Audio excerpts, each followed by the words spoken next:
Ngize kuKristu Jesu. Akhuluma nabaFarisi. Bengayizwi indaba yakhe. Ngoba baba wazi umthetho. Athi lapha kuJohn chapter 8. Athi ngiqinisile ngithi bembhalo. Eniphethe. Ngoba bembona engumuphuli imibhalo. Engumuphuli imithetho yembhalo abayaziyo. Uthixo lemibhalo eniphethe ngiqinisile. Ngithi kunikhuluma ngami. Ukuba beniyama descendant kaAbraham. Beningezufuna ukuba ningikhande ngamatshe.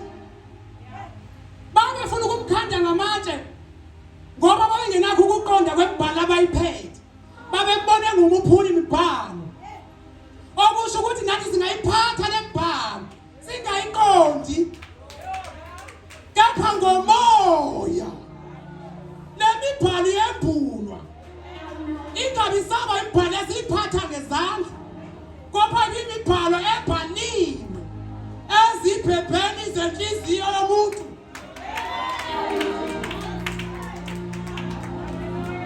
Ingabi saba indaba yesandla. Kepha ibe indawo ebhaliwe.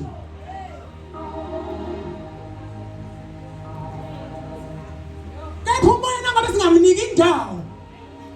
Singenaso isikhathi ngezwe. Sizoqhubeka uThixo simkhonze.